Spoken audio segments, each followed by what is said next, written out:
Buenas tardes, ¿cómo están? Eso, mucho gozo, así es, así debe ser. Dios, que es tan bueno, nos permite abrir su palabra. Y estamos en Primera de Juan 5. Gracias por esperarme y no terminar la carta. Vamos a estar hoy en los versículos 6 al 12. No vamos a terminar todavía, porque todavía hay algunas cosas que explicar sobre los últimos versos, ya sobre la sección final, la conclusión. Si bien este capítulo es un capítulo muy hermoso, que tiene versículos muy hermosos, pero también tiene algunas secciones un poquito difíciles quizá de explicar o de interpretar, de entender, pero con la gracia de Dios, la ayuda del Espíritu Santo, vamos a ir observándolo igual, verso a verso, y estoy seguro que Dios nos va a hablar. ¿Estás listo para que el Señor hable a tu corazón? Muy bien. La carta de Juan es una carta que está llena de evidencias. Ya hemos estado hablando de estas evidencias, ¿no? La innegable evidencia del amor, en donde nos enfocamos un montón de predicaciones que trataban acerca del amor de Dios y cómo, si el amor de Dios es real en nuestras vidas, debemos también nosotros amarnos unos a otros, así como Él nos ha amado. La evidencia de la obediencia. Si alguno dice que ama a Dios, debe guardar sus mandamientos, ¿verdad? Y sus mandamientos no son gravosos, no son pesados, no son cansados, sino su voluntad es buena, es agradable, ¿verdad? Es perfecta. Entonces, cuando vamos a la palabra, cuando conocemos a Dios a través de su palabra, Dios nos da amor por Él, Dios nos da gozo de conocerle. Es una bendición conocer al Señor. En el capítulo 5, estamos en la tercera y última sección de la carta. ¿Te acuerdas de las 3 secciones de la carta? Bueno, ¿recuerdas el título que le dimos a la serie? Luz, amor y vida. Y el bosquejo general en 3 partes también. Experimentando la luz de Dios en los capítulos 1 y 2. Experimentando el amor de Dios en los capítulos 3 y 4. Y por último, experimentando la vida de Dios en el capítulo 5. Así que estamos en esta tercera y última sección, experimentando la vida de Dios, la vida de Dios. ¿Cómo es posible recibir la vida? ¿Cómo una persona nace? Bueno, la Biblia nos habla que la forma de nacer de nuevo es cuando nosotros creemos en Jesús, ¿verdad? Todo aquel que en Él cree no se pierde, mas tiene vida eterna y nace de nuevo. Es lo que Jesús dice en Juan 3, en el contexto de hablar de este nuevo nacimiento. ¿Cómo puede un hombre viejo nacer de nuevo? Lo que es nacido de la carne, carne es. Lo que es nacido del Espíritu, Espíritu es. Y podemos tú y yo nacer, tener un nuevo corazón, un corazón que tiene un nuevo palpitar, que tiene un nuevo deseo. Antes el deseo de nuestro corazón, que era un corazón duro y de piedra, era el deseo de amar al mundo. Era el deseo de obedecer a la corriente del pensamiento de este siglo, al pensamiento del mundo, a lo que el mundo nos quería proponer o nos vendía o nos decía que valía, ¿no? Y perseguíamos las cosas que el mundo persigue. Pero Dios nos interrumpió en esa agenda egoísta de vivir para nosotros obedeciendo al mundo y nos dio una nueva agenda y nos dio un nuevo corazón. Y si alguno está en Cristo, las cosas viejas pasaron, ¿verdad? Y todas son hechas nuevas. Él te da un nuevo corazón y ese nuevo corazón tiene nuevos deseos y esos nuevos deseos tienen que ver con amar a Dios. Ya no amamos al mundo. Es más, Primera de Juan 2:15 nos dice que si alguno ama al mundo, el amor del Padre no está en él, porque todo lo que hay en el mundo, los deseos de los ojos, de la carne y la vanagloria de la vida, no provienen del Padre, sino del mundo, y el mundo pasa y sus deseos, pero el que hace la voluntad de Dios permanece para siempre, tiene vida eterna. ¿Cuál es la voluntad de Dios? La voluntad de Dios es que creamos en el Hijo. ¿Cuál es la obra que Dios nos ha pedido hacer? Simplemente creer. Esta es la obra de Dios, no la obra del hombre, la obra de Dios, que creas en el que Él ha enviado, que creas en Cristo Jesús. Entonces, la vida nueva comienza cuando tú y yo creemos, vencemos al mundo, ya no somos vencidos por el mundo, ya el mundo no nos dicta qué hacer, ya el mundo no nos manda, ya no somos esclavos del sistema de valores de este siglo, hemos vencido al mundo. ¿Y cuál es nuestra victoria? Nuestra victoria sobre el mundo es nuestra fe. 5:5, ¿verdad? ¿Quién es el que vence al mundo? Sino el que cree que Jesús es el Hijo de Dios. En el 5:4, Todo lo que es nacido de Dios vence al mundo. Y esta es la victoria que ha vencido al mundo. Verso 4, ¿qué dice? Nuestra fe. Nuestra fe. ¿Nuestra fe en quién? En Jesucristo. Pero aquí viene la pregunta del millón. ¿Fe en cuál Jesucristo? No es que haya muchos, pero pareciera que hay algunos Jesucristos o algunos Jesús, algún Jesús que la gente ha hecho a su imagen y ha torcido en cuanto a su identidad, en cuanto a su mensaje y en cuanto a quién es. Realmente existe solamente un Jesús verdadero, el Jesús de la Biblia, pero ciertamente no todo aquel Jesús que escuchamos en predicaciones, que leemos en libros, que algunas personas hablan de ese Jesús, es ciertamente el Jesús de la Biblia. No todo Jesús que se predica es el Jesús verdadero. Hay gente que tuerce a su conveniencia el mensaje y la identidad de Jesús para manipular las cosas de acuerdo a su conveniencia, como decíamos.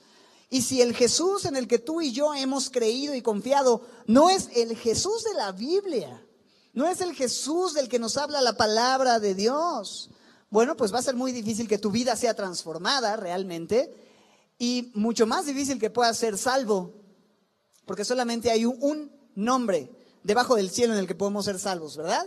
¿El nombre de quién?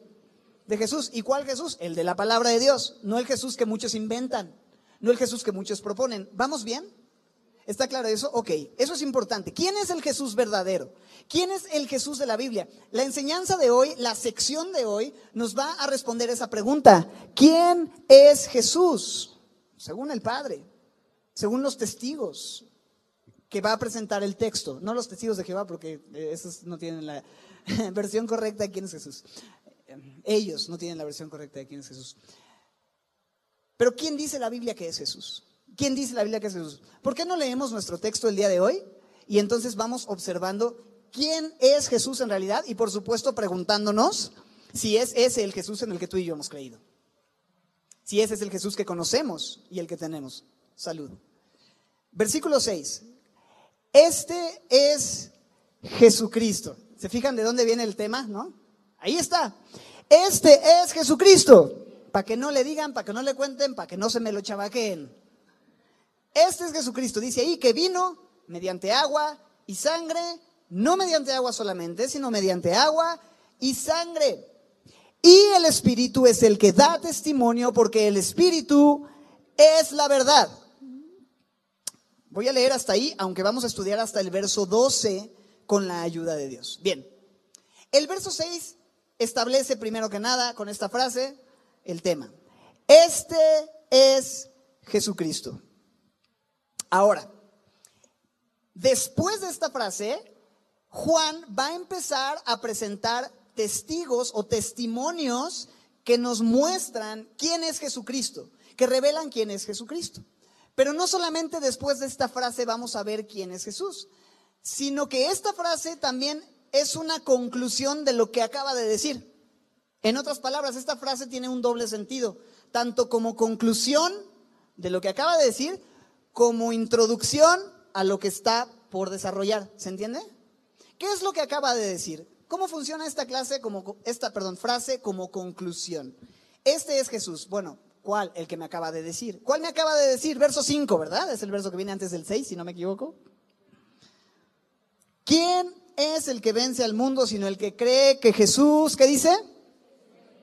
Es el Hijo de Dios. Este es Jesucristo, verso 6. ¿Quién es Jesucristo según el verso 5? El Hijo de Dios. ¿Se fijan? Este es Jesucristo. ¿Cuál? Pues el que te acabo de decir en el verso 5. El Hijo de Dios. Dios el Hijo. La segunda persona de la Trinidad, de la misma naturaleza y esencia del Padre, aquel que es uno con el Padre, aquel que es creador junto con el Padre, aquel que es desde la eternidad y hasta la eternidad, aquel que es el alfa y la omega, el principio y el fin. Y eso mismo se dice de el Dios todopoderoso del Antiguo Testamento, el primero y el último, ¿Cómo puede ser que Jesús dice que Él es el primero y el último y el Dios del Antiguo Testamento decir que Él es el primero y el último? ¿Puede haber dos primeros y dos últimos? ¿Puede haber empate? Ciertamente Jesús dijo, yo y el Padre, uno somos. Así que este es el Jesús de la Biblia. Si el Jesús que te han predicado, el Jesús en el que has creído, el Jesús del que has escuchado, no es uno con el Padre, no es el Hijo de Dios, no es el Mesías prometido, no es Dios el Hijo, no es el Creador, lamento decirte que quizá no has creído en el Jesús verdadero y por lo tanto tu condición espiritual no ha cambiado. Sigues necesitando de un Salvador. Porque el único Jesús en el que hay salvación es este, el Hijo de Dios. Jesús, aquel que su nombre significa Dios salva. La Biblia deja tan clara esta verdad. Juan mismo, ¿te acuerdas? En el Evangelio de Juan, porque hay tres escritos principales de Juan: el Evangelio, las cartas y el Apocalipsis. El Evangelio, el pasado; las cartas, el presente; el Apocalipsis, el futuro, los escritos de Juan. Y en el Evangelio, que narra lo que pasó cuando Jesús vino, en el capítulo 20, de 21, son 21, en el 20, ya a punto de terminar, Juan revela, mira, todo lo que escribí, todo lo que redacté hasta este punto del Evangelio, lo hice con un propósito. Y dice el 20:30 del Evangelio. Hizo además de todo lo que ya les dije, capítulo 20, verso 30, y hay un montón de cosas que ya redactó Juan, de sus milagros, de sus señales, de sus palabras, de sus discursos, de su crucifixión, de todo. Además de esto hizo muchas otras señales, es más, en presencia de los discípulos, dice, las cuales no están escritas en este libro, pero estas se han escrito para que, ¿qué dice? Creas que Jesús es ¿quién? El Cristo, el Hijo del Dios viviente, y para que, creyendo, tengas vida, experimentes la vida de Dios, tengas vida en su nombre. Jesús es el Hijo de Dios, este es Jesús. Y en el Evangelio de Juan también, Jesús 7 veces usa la frase, yo soy, y te dice lo que es. Yo soy, por ejemplo, el pan de vida. 7 veces, el número 7 habla de plenitud. Y Jesús se presenta 7 veces como el yo soy. Yo soy el pan de vida, yo soy la luz del mundo, yo soy la puerta, yo soy el buen pastor, yo soy la resurrección y la vida, yo soy el camino, la verdad y la vida, y yo soy la vid verdadera. No solo eso, Jesús le pregunta a los discípulos, ¿quién dicen que soy? Los discípulos dicen, pues unos dicen que eres Elías, otro el profeta. Jesús les dice, no, ¿ustedes quién dicen que yo soy? Y Pedro, una de las pocas veces que abre su boca para decir algo sensato, ¿cómo me identifico con Pedro? Una de las pocas veces que dice algo con sensatez fue cuando el Espíritu le reveló lo que contesta. Tú eres el Cristo, el Hijo del Dios vivo. Tú eres el Cristo, el Hijo de Dios. Claramente en todo el Evangelio está revelado a través de todo el Nuevo Testamento que Jesús es Dios el Hijo. Este es Jesús, según lo que dijo en verso 5, ¿verdad? Pero ahora sí, veamos lo que dice a continuación. ¿Vamos bien? Este es Jesús, versículo 6. Este es Jesucristo, que vino mediante agua y sangre, no mediante agua solamente, sino mediante agua y sangre. Y el Espíritu es el que da testimonio, porque el Espíritu es la verdad. Bien. Juan está llamando y está usando de 3 testimonios. 3 testimonios que hablan acerca de quién es Jesús. 3 testigos o 3 testimonios que muestran quién es Jesús en realidad. Y ahorita los vamos a ver, porque habla del agua, habla de la sangre, y mucha gente pues tiene diferentes propuestas, digamos, de interpretación sobre qué significa esto del agua, qué significa esto de la sangre, a qué está haciendo referencia, quiénes son estos testimonios, a qué se refieren estos testimonios del agua, de la sangre, qué referencias son a qué o qué. Y lo vamos a ver, pero antes de observar qué significa eso, me gusta simplemente ver y notar lo que dice que hizo Jesús. Este es Jesucristo, que hizo algo. Dice después de la coma, este es Jesucristo, coma, ¿qué hizo? Vino. O sea, antes de interpretar que el agua, la sangre y todo, simplemente necesitamos establecer quién es Jesús, aquel que vino. ¿Por qué vino? Porque yo no podía ir. Él tuvo que venir porque yo no tenía visa. Yo no tenía green card. Yo no tenía forma de ir a vivir donde Él está. Porque es absolutamente imposible a los hombres subir al tercer cielo. Y podemos lograr grandes proezas, ir hasta un segundo cielo y quizás subir hasta el espacio. Pero ¿quién puede ir hasta la presencia de Dios y presentarse como justo delante de un Dios santo y perfecto cuando todos hemos pecado de una o de otra manera y nuestra incapacidad física no nos da para poder estar donde Dios está? ¿Por qué vino Él? Porque yo no podía subir. Entonces, palabra fiel y digna de ser recibida por todos, que Cristo Jesús vino al mundo para salvar a los pecadores, dice Pablo, de los cuales yo soy el primero. Él vino porque yo no podía subir. Ahora, el texto revela algo más del verdadero Jesús. El verdadero Jesús vino. El Cristo real estuvo y caminó entre nosotros. Es un personaje histórico y real, es el Hijo de Dios encarnado. Me gusta esta idea, vino. Hemos hecho predicaciones completas y a veces hasta series sobre la encarnación de Jesús. El verbo se hizo carne, ¿verdad? Versículo 14 de Juan 1. Aquel verbo que en el principio era con Dios y era Dios, por quien todas las cosas fueron hechas, se hizo carne, habitó entre nosotros, vino, se encarnó. Pero dice algo interesante acerca de su encarnación. 2 testimonios que durante su encarnación revelan quién Él es en realidad y a qué vino en realidad. 2 testimonios que revelan a qué vino. ¿Cuáles son estos 2 testimonios? ¿Me acompañas a observar? Vino mediante 2 cosas. ¿Quién es? Agua y sangre, dice el texto. Mediante el agua y mediante la sangre. Son los primeros 2 testigos o testimonios. ¿Qué significa? ¿Quién sabe? Versículo 7. No es cierto.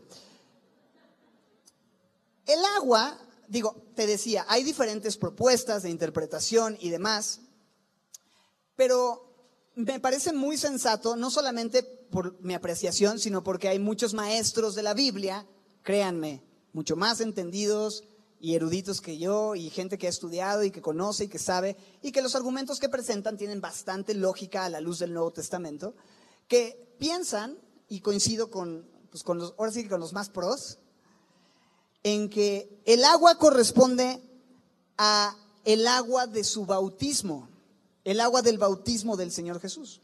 Y la sangre corresponde a la muerte del Señor Jesús. Creo que eso es como mucho más sencillo de entender. La sangre de su cruz, ¿no? El agua de su bautismo y la sangre de su cruz. El agua corresponde al inicio de su ministerio, a qué vino y para qué vino, y cuando comienza a desarrollar aquello para lo que vino. Y la sangre hace referencia a la consumación de su ministerio. El inicio de su ministerio, cuando viene a ser bautizado por Juan en el Jordán, en Mateo 3, y el final de su ministerio, cuando él consuma la obra en la cruz del Calvario. Incluso hay algunas versiones, traducciones de la Biblia que traducen estos versículos que acabamos de leer, ya explicando esto que te acabo de decir. Realmente no es tanto una traducción, sino pues una paráfrasis, porque sí está interpretando un poquito ya lo que significa. La NTV, la NBI, la NFL, la NBA, son traducciones confiables. Mira, hay gente que es el tercer servicio que escucha esta predicación y rió del chiste. Es bueno. La NBI traduce así. Escúchalo, lo voy a leer. Esto es lo que traduce 1 de Juan 5:6 en la NBI. 5:6, sí, nada más el 5:6 en la NBI. Dice así. Y Jesucristo fue revelado como el Hijo de Dios por medio de su bautismo en agua y por derramar su sangre en la cruz. Es decir, no mediante agua solamente, sino mediante agua y sangre. Y el Espíritu, quien es la verdad, lo confirma con su testimonio. ¿Se entiende? Nueva Traducción Viviente lo pone de esa manera. Así que veamos estas 2 cosas. Por una parte el agua, por otra parte, dijimos, la sangre. Primero, mediante agua. El agua del bautismo. El agua del bautismo es un testimonio objetivo y externo de quién es el verdadero Jesús. El agua del bautismo es un testimonio externo y objetivo de quién es Jesús. ¿Recuerdas ese momento en Mateo 3:13? Cuando Juan está bautizando en las aguas del Jordán, la gente viene a él está llevando a cabo el bautismo de arrepentimiento para perdón de pecados, y viene Jesús, y viene para ser bautizado. Pero Juan se saca de onda porque Jesús tenía pecado, Jesús tenía algo de qué arrepentirse. No, es más, Juan acaba de decir, señalando a Jesús: he aquí el Cordero de Dios que quita el pecado del mundo. El Cordero perfecto de Dios que quita el pecado del mundo. Entonces, cuando Jesús viene y le dice: oye, quiero que me bautices, Juan dice: ¿cómo crees? Yo necesito que tú me bautices a mí, no yo bautizarte a ti. Pero Jesús insiste y le dice: vamos, es necesario que se cumpla toda justicia. ¿Qué significa eso? Que Jesús viene a identificarse completamente con nosotros. Al venir al agua es como si Él dijera: aquí estoy, soy uno de ustedes. El agua va a testificar que soy 100% hombre, que vengo a ser bautizado, aunque no tenía pecado, pero Él participó de carne y sangre, Él participó de nuestro bautismo, Él participó de nuestro dolor, Él participó de nuestra comida, Él participó de todo lo que tú y yo participamos, y eso es lo que significa. Comienza su ministerio participando del mismo bautismo que nosotros debemos de participar. Él, por supuesto, no tenía de qué arrepentirse. Y es interesante porque sucede algo curioso cuando sale del agua. ¿Qué pasa cuando Jesús sale del agua? Pues algo que no sucedió con los 376 amigos que se bautizaron antes, ¿verdad? Es como Jesús entra, sale y algo distinto pasa. Eso hace y nota que Él no es uno más del montón. Se abren los cielos, una voz desde el cielo dice lo siguiente. Bueno, desciende el Espíritu Santo, ¿verdad?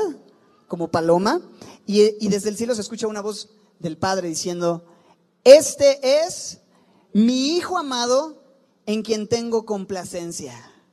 Este es mi Hijo amado. O sea, en Él me complazco. Él no ha fallado, Él no ha pecado. Los demás sí, qué bueno que se bautizan, pero en Él tengo complacencia. Él es perfecto. Hay un testimonio desde el cielo. El Espíritu Santo viene y lo señala. ¿Y sabes qué? Lo empodera para hacer todo el resto de su ministerio en el poder del Espíritu. Y vamos a hablar un poco más de eso. Pero creo que a eso se refiere en el momento en el que Jesús, el Espíritu desciende. Incluso al final del verso 6, dice que el Espíritu es el que da testimonio. ¿Cómo dio testimonio el Espíritu en el bautismo? Señalándolo, descendiendo, viniendo en forma de paloma sobre él. ¿Qué significa esto? Que Jesús se identifica contigo y conmigo. Que Jesús entiende lo que estás viviendo. Que Jesús sufre contigo. Que Jesús participa de tus aflicciones. Que Jesús te acompaña, que no estás solo en el momento en el que estás viviendo. Debes saber que el Jesús de la Biblia no es un Dios lejano. Es cercano y se ha hecho cercano a ti y a mí. Participó de lo mismo que tú y yo. Y llevó nuestros dolores y sufrió nuestras enfermedades. Y tomó nuestro lugar. Eso es lo que significa el agua. Pero dijimos que hay dos testimonios. O de entrada se está presentando primero dos testimonios. ¿Quién y quién? Agua y sangre. Segundo testimonio. Este es Jesucristo que vino mediante agua y sangre, no mediante agua solamente. No solo comenzó su ministerio, sino que su ministerio tuvo una culminación y un cumplimiento. ¿En qué? En la cruz. Comienza en el Jordán, termina en el Calvario, Comienza con su bautismo, termina con su crucifixión. No mediante agua solamente, sino mediante agua y sangre. Jesús no tenía por qué morir, no tenía por qué haber muerto. Él estaba perfectamente bien, sin pecado, y es suficiente en sí mismo. Tenía el amor del Padre. Tenían una relación perfecta desde la eternidad, ángeles que le glorificaban, pero Él decidió venir a morir por nosotros para que nosotros tuviéramos también la oportunidad de relacionarnos con Dios y compartir ese amor que ellos han tenido desde la eternidad, el uno con el otro. ¿No es maravilloso? Él nos ama de tal manera que entregó su vida y derramó su sangre por nosotros tomando nuestro lugar. ¿Quién merecía la cruz? ¿Jesús merecía la cruz? ¿Quién merecía derramar su sangre y ser castigado a precio de sangre? Era Jesús, no éramos nosotros. Y es maravilloso ver cómo ese gran amor que Él tuvo por nosotros se demostró en que Él murió por nosotros. Dios muestra su amor por nosotros en que Cristo, aunque nosotros éramos los pecadores y Él santo, murió por nosotros, tomando nuestro lugar. Es increíble. No podemos cansarnos de agradecer y de predicar y de anunciar esta verdad. La sangre de Cristo te limpia de todo pecado. Si confesamos nuestros pecados, Él es fiel y justo para perdonar nuestros pecados y limpiarnos. Su sangre nos limpia de todo pecado. Amén. Eso es lo que significa la sangre. Si el Jesús que te han predicado, si el Jesús en el que tú has creído no murió por tus pecados, no era Dios mismo muriendo y derramando su sangre por ti, entonces no has creído en el Jesús verdadero. El Jesús verdadero dio su sangre. El Jesús verdadero fue un hombre 100% y 100% Dios. Añadió humanidad a su deidad y tuvo sangre para derramar y cubrir nuestros pecados. En ese tiempo se decía que era imposible que Dios tuviera un cuerpo humano porque el cuerpo humano es malo. Pero Juan corrige esa enseñanza y dice, este es Jesús que murió. La sangre testifica de que Él realmente se hizo hombre y que vino a este mundo. Añadió humanidad a su deidad. ¿Está claro? Estos son los testimonios. ¿Es este el Jesús en el que has creído? 2 testigos. Agua y sangre. Pero mira cómo continúa en el verso 6 diciéndonos así. Y el Espíritu es el que da testimonio, porque el Espíritu es la verdad. Aquí hay un tercer testigo.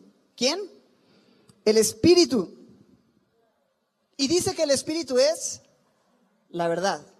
Y Juan 14:6 dice que Jesús dijo de sí mismo, yo soy el camino, la verdad y la vida. Entonces ya no entendí, ¿Jesús es la verdad o el Espíritu es la verdad? La respuesta es sí. Jesús es la verdad y el Espíritu es la verdad. Y me encanta esto, el Espíritu Santo, porque Jesús, el Espíritu Santo es el Espíritu de Dios, ¿verdad? Y Cristo es Dios. Por lo tanto, el Espíritu de Dios es el Espíritu de Cristo. Nada, pues sigo sin entender. No te preocupes. Dios el Padre, Dios el Hijo y Dios el Espíritu Santo son el mismo. Es lo que la Biblia enseña claramente. Juan 15:26, porque dice el verso 6, ¿verdad? Que el Espíritu, estamos en el verso 6, podemos regresar, ahí está. Y el Espíritu es el que, ¿qué? Da testimonio. El Espíritu es la verdad. Ahora sí, Juan 15:26. Cuando venga el Consolador, aquel ayudador, aquel Espíritu que Dios enviaría para ayudarnos, dice, a quien yo enviaré del Padre, ¿te fijas? Jesús hablando de enviar al Espíritu del Padre. El Espíritu, ¿qué dice? De verdad, el cual procede del Padre. ¿Qué es lo que va a hacer ese Espíritu cuando venga? ¿Qué dice? Él dará testimonio acerca de mí. Se conecta perfecto con 1 de Juan 5:6, donde dice que el Espíritu es el que da testimonio. Ya vimos 2 testigos. ¿El testigo del qué? El agua, la sangre, pero aquí habla del Espíritu. ¿Vamos bien? 3 testigos. ¿Qué es lo que hace el Espíritu? Da testimonio. Juan 16:14. Él me glorificará, hablando del Espíritu, porque tomará de lo mío y se los hará saber. Va a testificar, les va a decir quién soy y va a confirmar a Jesús. Me encanta esto. Dará testimonio acerca de mí, dice en Juan 15:26. Tomará de lo mío y se los hará saber. ¿De quién nos habla el Espíritu? ¿A quién apunta el Espíritu? ¿A quién señala el Espíritu? ¿A un pastor súper relevante y súper popular? ¿A un movimiento de iglesias que están transformando el mundo? ¿A una persona, a una secta, a una religión, a un iniciado? ¿A un hombre? ¿A semilla de mostaza? ¿A quién apunta el Espíritu? ¿A quién señala? ¿A quién glorifica? ¿A quién confirma? ¿A quién respalda? A Jesucristo. Y lo hizo durante su ministerio terrenal innegablemente.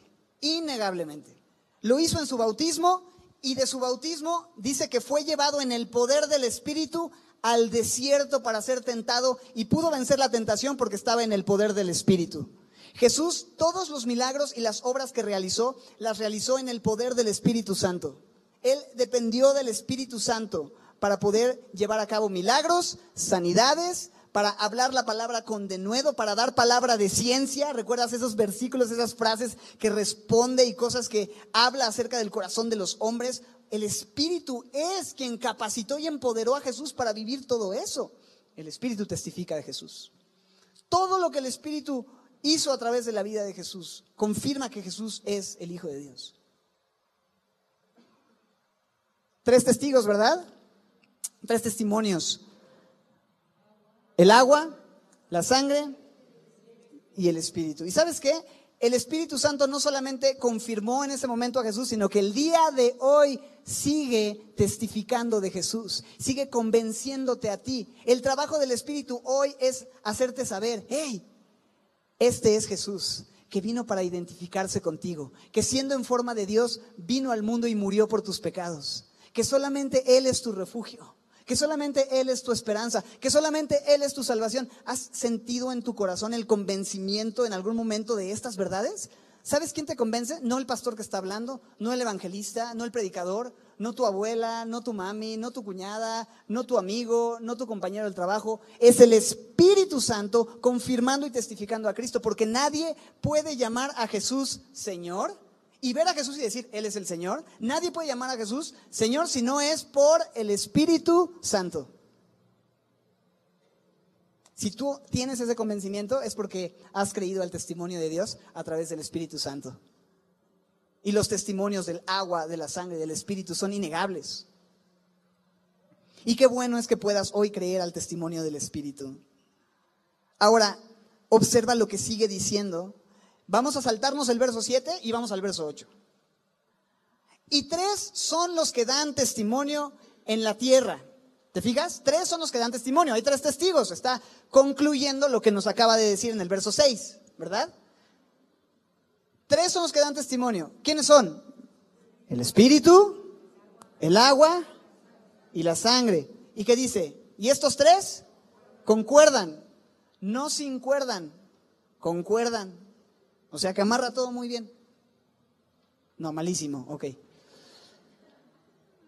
No es que el agua da testimonio de una cosa, la sangre da testimonio como de otra cosa, y el Espíritu da testimonio, no.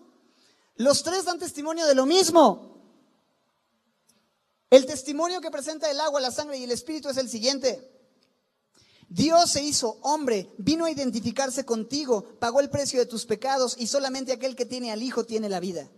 Solamente aquel que cree en quién es verdaderamente el Jesús histórico y bíblico puede tener salvación y perdón de pecados. Ese es el mensaje. Eso es lo que confirma el agua, la sangre y el Espíritu. Que hay justicia, que hay pecado, que hay un juicio, pero también que la justicia de Cristo está disponible para ti el día de hoy. Eso es de lo que convence el Espíritu y los testigos. ¿Se entiende? Entonces, ¿has creído en el testimonio que da el Espíritu, el agua y la sangre? Quienes concordando perfectamente testifican acerca de quién es Jesús. Ahora me salté el verso 7, ¿verdad? Y me lo salté a propósito, ya que aunque este verso, vamos a leerlo. Porque 3 son los que dan testimonio. Mira cómo viene diciendo. Y el Espíritu es el que da testimonio, porque el Espíritu es la verdad. Porque 3 son los que dan testimonio en el cielo, el Padre, el Verbo y el Espíritu Santo, y estos 3 son uno. Y 3 son los que dan testimonio en la tierra, el Padre, el Espíritu, el agua y la sangre, y estos 3 concuerdan. Este verso 7, de acuerdo a la evidencia de los manuscritos más antiguos, no es un versículo que haya escrito el apóstol Juan. Este es un versículo añadido años después por algún copista que yo no sé si se equivocó, si lo vio porque era un comentario al margen en el texto y lo vio como que muy solito y dijo, ay, pues hay que meterlo aquí, cuando en realidad es un comentario que alguien hizo, quizá pensó, se les olvidó meter este versículo. El punto es que los manuscritos más antiguos, de antes del 1500, no contienen este versículo. Solamente hay un par de manuscritos que tienen ese versículo, pero en el margen, no es parte del texto. Los mismos padres de la iglesia, Estos padres de la iglesia escribieron libros con doctrina, con teología, donde citaban la Biblia hasta el año 400 y escribían y citaban los escritos, pero ninguno de los padres de la iglesia usa ni una sola vez este versículo porque no existía.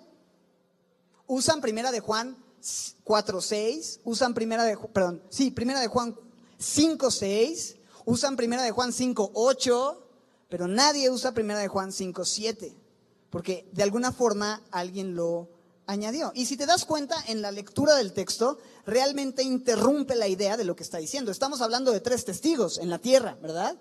¿Cuáles son los 3 testigos? Agua, sangre y el Espíritu. Y después dice en el 8, y 3 son los que dan testimonio en la tierra, ¿no? Eso resume lo que viene diciendo. Pero el verso 7 como que corta un poco la idea. Ahora, ¿el verso 7 contiene una herejía? Por supuesto que no. ¿Contiene algún error doctrinal? Por supuesto que no, es simplemente un comentario adherido o añadido. ¿Cómo fue que llegó ahí? Otra vez, quizá el copista lo metió, le hizo sentido de acuerdo al contexto de la carta, al contexto del capítulo, el Padre, el Hijo, el Espíritu Santo aparecen varias veces y lo mete ahí. Pero no es parte del texto. Sin embargo, aunque no es parte del texto inspirado, revela una verdad que, si bien no hay ningún versículo que tenga tan explícita la realidad obvia de la Trinidad, hay otros pasajes que tienen de una forma implícita, con mucha claridad, la Trinidad. Por ejemplo, 2 de Corintios 13:14. Oigan, hay muchos más que estos que les voy a dar. Y sería muy bueno que en casa pudieran estudiar y que pudieran leer y observar y orar al respecto de este tema. Pero 2 de Corintios 13:14, la gracia del Señor Jesucristo, el amor de Dios y la comunión del Espíritu Santo sean con todos vosotros. Primera de Pedro 1:2. Primera de Pedro 1:2. Elegidos según la presencia de Dios Padre en santificación del Espíritu para obedecer y ser rociados con la sangre de Jesucristo, gracia y paz les sean multiplicadas. Primera de Corintios 12:4-6. Primera de Corintios 12:4-6. Ahora bien, hay diversidad de dones, pero el Espíritu es el mismo. Hay diversidad de ministerios, pero el Señor es el mismo. Y hay diversidad de operaciones, pero Dios, que hace todas las cosas en todos, es el mismo. En Efesios 4:4 hay otros, en Lucas 1:35 hay infinidad de textos que demuestran de una forma, ponen de una forma implícita, plantean con mucha claridad como un hecho implícito la Trinidad, la realidad innegable de la Trinidad. Ahora, quiero que avancemos porque vamos a seguir hablando de los testimonios. Entonces vamos a leerlo como fue escrito, verso 6 y vamos a seguir al 9, ¿ok? Este es Jesucristo, vamos a leer juntos. Este es Jesucristo, que vino mediante agua y sangre, no mediante agua solamente, sino mediante agua y sangre.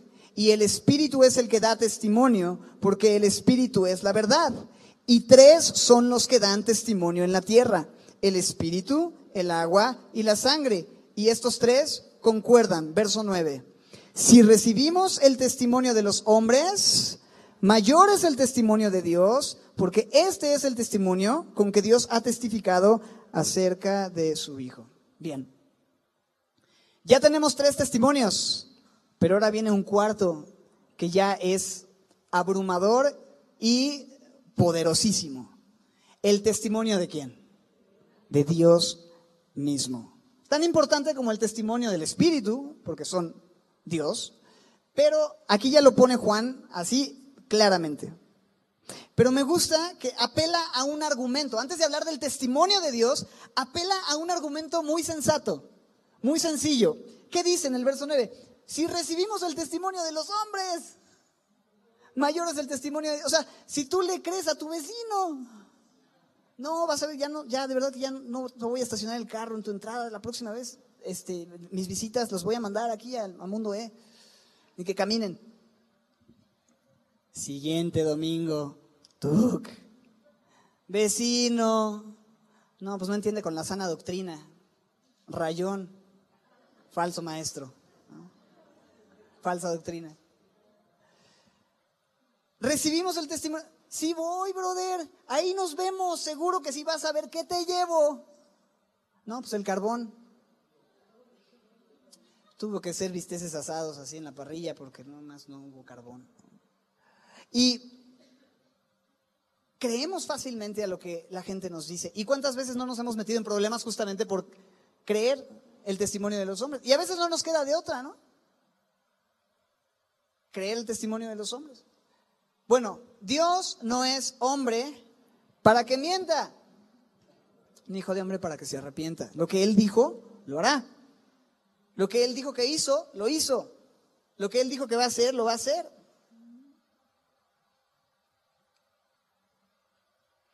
Entonces podemos no solamente creer en Dios, debemos creer a Dios, ¿verdad? ¿Has escuchado eso? Quizá muchas veces. No solamente se trata de creer en Dios, sino de creerle a Dios. Porque mira lo que dice aquí. Bueno, ¿cuál es el testimonio de Dios? O sea, porque decimos, créele a Dios. Ok, ¿en qué le creo? ¿Sobre qué le creo? Pues, ¿qué es lo que ha dicho? ¿Dónde está revelado lo que Él ha dicho? En su palabra. ¿Y cuál es el testimonio de Dios? ¿Qué es lo que Dios ha revelado? Bueno, pues hay un gran mensaje en su palabra, pero va a hablar de ese mensaje muy puntualmente en el verso 11. Pero antes está el 10. Y el 10 sí está inspirado y el 10 sí está escrito por Juan, entonces no los vamos a saltar. Dice el verso 10, antes de hablar del testimonio de Dios. El que cree en el Hijo de Dios, ¿qué dice?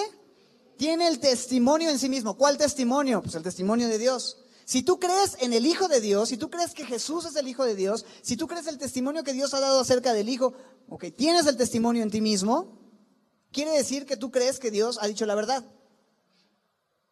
Pero, verso 10, el que no cree, ¿te fijas? No solamente es creer en Dios, sino creer a Dios. El que no cree a Dios, ¿qué dice?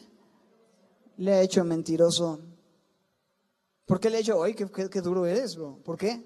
Pues porque no has creído en ¿qué? En el testimonio que Dios ha dado acerca de su Hijo. Creer en el Hijo de Dios es creerle a Dios. No creer en el Hijo de Dios es no creerle a Dios. Y si tú no le crees a Dios, quizá no directa, pero sí indirectamente, de una u otra manera, lo que estás diciendo es, Dios es un mentiroso. En otras palabras, si una persona dice yo creo en Dios, pero no creo en Jesús, el Dios en el que ha creído es un ¿qué? Desde su perspectiva, debe ser un mentiroso. Porque el Dios verdadero, el único Dios verdadero, ha dado testimonio acerca del Hijo. ¿Y sabes qué es lo que Dios dice acerca del Hijo? Que el Hijo es Dios mismo. En Hebreos 1 exalta al Hijo y le dice, tu trono, oh Dios. Es el Padre hablando al Hijo. ¿A cuál de los ángeles le dijo Dios jamás? Y le dio promesas y le habló diciéndole, tú eres Dios y tu trono sea por la eternidad. ¿A cuál de los ángeles Dios le glorificó y le dijo, tú eres Dios? A ninguno, solamente al Hijo, que fue hecho un poco menor que los ángeles, sí, por su naturaleza humana, pero en su condición Él es digno de toda adoración y mayor que todo lo que existe. Es de quién, por quién y para quién es toda la gloria. Es de Él, por Él y para Él todo lo que existe es Jesús. Ese es Jesús, ese es el Jesús que estamos predicando. Ahora, si tú no crees en ese Jesús, si tú no crees lo que Dios ha dicho acerca de ese Jesús, lo que estás diciendo es que Dios es mentiroso. Por lo tanto, el Dios en el que estás, según tú creyendo, es un mentiroso. O no es Dios. O no es el Dios verdadero, es un falso Dios. Si tú no crees que Jesús es Dios, el Dios en el que tú profesas creer no es el Dios verdadero. Es un Dios que tú inventaste. Porque el Dios verdadero ha puesto a Jesús como el Dios verdadero y ha dado testimonio de que Él es el verdadero. Si tú rechazas ese testimonio, no has creído en el verdadero Dios. Lamento decírtelo, pero alguien te lo tiene que decir. Porque la gente puede vivir engañada creyendo que cree. Entonces, yo creo en Dios. Sí, ¿en cuál Dios? Pues sí, hay un Dios que creó todas las cosas, un Dios en el cielo que cuida de todos. Bueno, ¿crees lo que Él ha dicho acerca de Jesús? No. Jesús es uno más. entonces no estás creyendo en el Dios verdadero, porque el Dios verdadero no miente. No miente, dice la verdad, y lo que él ha dicho es que Jesús es el Hijo de Dios. ¿Se entienden? El que cree en el Hijo de Dios tiene el testimonio. El que no cree le ha hecho mentiroso. ¿Por qué?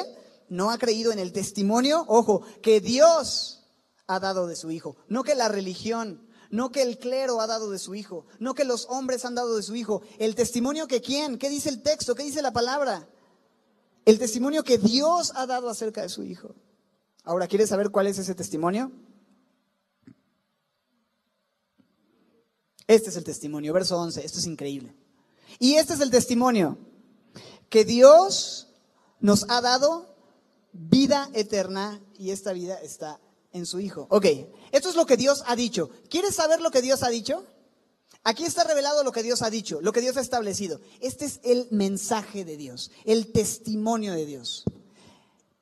Dice, el testimonio es que Dios nos ha dado vida eterna. En otras palabras, que no solamente vivimos para el aquí y el ahora, que no solamente vivimos para lo temporal y lo vano, que Él nos ha creado como seres eternos. Por eso dice, Él nos ha dado ¿qué?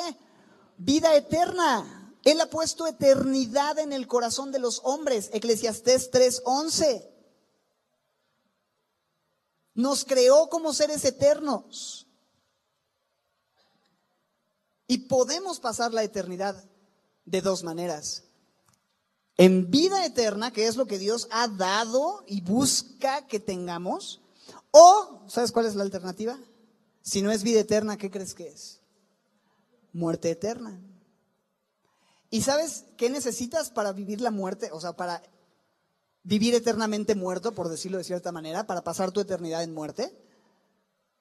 Nada, porque la paga del pecado es muerte, y por cuanto todos pecaron, están destituidos de la gloria de Dios. Romanos 6:23 y Romanos 3:23. La paga del pecado es la muerte, Romanos 6:23. Romanos 3:23. Por cuanto todos pecaron y están destituidos de la gloria de Dios. O sea, la única esperanza que tiene el hombre sin la intervención divina es de muerte eterna. ¿Se entiende? Es lo único que nos puede esperar. Pero Dios quiere que tú y yo nos perdamos. Dice en Romanos 6:23, porque la paga del pecado es muerte, la muerte eterna, lo que todos hemos ganado con nuestra condición pecadora y con el pecado que practicamos es la muerte eterna. Pero el verso no termina ahí, porque dice, la paga del pecado es muerte, pero la dádiva, ¿te fijas? De Dios es vida eterna en Cristo Jesús. Por eso dice el texto que Dios nos ha dado, la dádiva de Dios es vida eterna, que Dios nos ha dado vida eterna. ¿Te fijas? Pablo y Juan están completamente de acuerdo perfectamente y nunca tuvieron tiempo de ponerse de acuerdo para ver, ¿qué acabas de escribir en Romanos 6:23, bro? No, pues estoy pensando algo como... Y tú en 1 de Juan 5:11 y 2, pues ahí le ponemos lo mismo, ¿no? Para que se vea como que estamos en el mismo espíritu. No, es que el espíritu les inspira y les hace escribir la misma idea. Esto es maravilloso. Y dice, la dádiva de Dios es vida eterna en Cristo Jesús. Y Juan dice, Dios nos ha dado vida eterna y esta vida está en su Hijo. ¿Quién es su Hijo? Cristo Jesús. Perfecta unidad de pensamiento. ¿Por qué? Porque están inspirados por el Espíritu. Y el Espíritu da testimonio de Cristo. Y nos muestra el testimonio de Dios, que Él nos ha dado vida eterna. Y esta vida está en el Hijo, porque el Hijo es la vida. Yo soy el camino, la verdad y la vida, dijo Jesús. Nadie viene al Padre si no es por mí. De manera que quien tiene al Hijo, tiene la vida. Es lo que dice en el verso 12, ¿no? Entonces ya lo pone así como muy explícito, muy claro, muy plain, verso 12. Y Juan nos dice que de tal manera amó Dios al mundo que dio a su Hijo para que todo aquel que en Él cree no se pierda, mas tenga vida eterna en el momento en el que crees. Porque no envió Dios a su Hijo para condenar al mundo, sino para que el mundo sea salvo por Él. Y dice, el que en Él cree no es condenado, pero el que no cree ya ha sido condenado porque no ha creído en el testimonio que Dios ha dado, ¿verdad?, acerca de su Hijo, en el nombre del unigénito Hijo de Dios, que Jesús es quien dijo ser. Entonces, el asunto está en aceptar o rechazar la identidad del Hijo. De manera que hasta aquí vamos a llegar el día de hoy. Por supuesto, el verso 13 tiene todo que ver con lo que hemos estado desarrollando, pero lo vamos a dejar para introducir el tema de la próxima semana. Pero tengo una pregunta sencilla que hacerte. El que tiene al Hijo tiene la vida, el que no tiene al Hijo de Dios no tiene la vida. ¿Con qué pregunta crees que voy a terminar el día de hoy? ¿Con qué pregunta terminarían ustedes un sermón que habla de esto? Pues sí. ¿Tienes al Hijo? ¿Tienes al Hijo?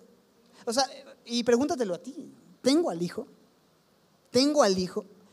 Y llévalo un paso más allá todavía. ¿El Hijo me tiene? Porque aquellos que tienen al Hijo son aquellos a quienes el Hijo tiene. Todo lo que el Padre me da, dice Jesús en Juan 6, vendrá a mí. El Padre se lo da. Y mis ovejas oyen mi voz. Y están en la mano del Padre y nada los puede arrebatar de la mano del Padre. Si el Padre te tiene, si el Hijo te tiene, entonces puedes decir tengo al Hijo, porque el Hijo me tiene. ¿Se entiende? ¿Tienes al Hijo? No te estoy preguntando, ¿tienes navegantes 1, 2 y 3 ya cumplidos? ¿Tienes una vida moral bastante buena? ¿Tienes ganas de leer tu Biblia? No se trata de lo que yo tengo o lo que yo puedo obtener. Se trata de lo que Dios me está dando. Dios está ofreciéndote recibir un regalo. ¿Qué haces? No te queda o recibirlo o decir, ¿sabes qué? Ahorita no. Que es de muy mala educación, pero tienes tu derecho. Pero Dios hoy con tanta ternura, con tanta paciencia te está diciendo, aquí está una vez más la oportunidad de que recibas al Hijo, de que tengas al Hijo, que seas uno con el Hijo. Y entonces, pero ¿cuál Hijo? ¿Qué Hijo? ¿Quién es Jesús en realidad? Que el agua testifica que se quiere identificar con nosotros, que la sangre testifica que murió y dio su vida por nosotros, que el Espíritu lo confirma realmente como Dios el Hijo, que el Padre ha dado testimonio de que en ningún otro hay salvación, sino solamente en aquel a quien Él ha puesto como el camino, la verdad y la vida, que nadie viene al Padre si no es por medio de Él. Este es Jesús.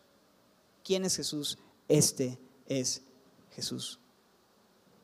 Yo no sé en qué punto te encuentres en tu relación con Jesús, pero sé que todos estamos en algún lugar. Puede ser que el Espíritu te está convenciendo hace tiempo y te están cayendo veintes y te empieza a hacer sentido. Puede ser que estás completamente negado y rechazando el testimonio del Espíritu Santo. O puede ser que ya has creído en Él y el día de hoy simplemente, versículo 13, estas cosas te son escritas a ti que crees, a ustedes que creen en el nombre del Hijo de Dios, para que sepan que tienes vida eterna. Ya lo sabía, muy bien, una recordadita no te hace daño. Que sepas que tienes vida eterna y para que creas y permanezcas creyendo en Jesús, el Hijo de Dios. Si tú ya le conoces, permanece en tu fe. Has creído, sigue creyendo, permanece creyendo. Permanece creyendo. No has creído, comienza a creer. Recibe la vida, pero todo se trata de creer en Jesús. ¿Tienes al Hijo? ¿Has creído en el Hijo? Señor, gracias por tu palabra, gracias por no permitirnos seguir nuestra vida distraídos, pensando en otros afanes y situaciones del día a día, sino regresarnos a tu mesa, sentarnos y hacernos esta pregunta de frente. ¿Crees en el Hijo? ¿Tienes al Hijo? ¿Quién es Jesús para ti? Y de eso parte toda nuestra actividad, Señor. De eso parte cómo enfrentamos los problemas. De eso parte cómo educamos a nuestros hijos. De eso parte cómo administramos nuestros recursos. Si tú eres quien dice la Biblia que eres para nosotros, y si tú eres Señor y Rey, entonces queremos darte el primer lugar y el trono de nuestras vidas. Si tú eres quien dijo el Padre, si tú eres quien dice el Espíritu, si tú eres quien testifica el agua y la sangre, entonces mereces que nosotros nos rindamos a ti, Señor. Creemos en quién eres tú, Señor. Creemos en lo que tú has hecho. Creemos en lo que tú harás. Y te damos toda la gloria y toda la honra a ti, Señor. Gracias por amarnos tanto y no dejarnos vivir engañados alrededor de la identidad de Cristo. Pedimos por todos aquellos que quizá vienen de un trasfondo sectario, en donde escucharon muchas veces que Jesús no es igual al Padre, que tu Espíritu Santo les convenza de que han vivido en una mentira y puedan venir en arrepentimiento a confesarte como el único Dios verdadero, Señor. Y te doy gracias porque no dejas lugar a dudas, Señor, porque tu palabra es fiel y digna de ser recibida por todos. Que tú viniste al mundo para salvar a los pecadores, eso lo creemos, lo testifica el agua, lo testifica la sangre, el Espíritu, y es tu mensaje, Señor, el Hijo, el regalo del Padre. Gracias, Señor, por tu amor, gracias por este estudio, por este tiempo. Te ruego por aquellos que hoy necesitan poner su confianza en Jesucristo, el verdadero Jesucristo. Tómales en tus brazos y permítenos servirles como iglesia, discipularles, animarles, enseñarles a comer y beber la leche espiritual no adulterada para que por ella puedan crecer para salvación. Gracias, Padre, por este tiempo, por esta preciosa iglesia dispuesta, que soporta una enseñanza de 50 minutos con un calor tan fuerte, con temas teológicos profundos. Gracias por el amor, el hambre y la sed de justicia que has puesto en el corazón de cada uno de los semillosos, Señor. Bendice esta iglesia, bendice estas familias. Despídenos en tu gozo y en tu paz. Te adoramos y te bendecimos en el nombre de Cristo Jesús.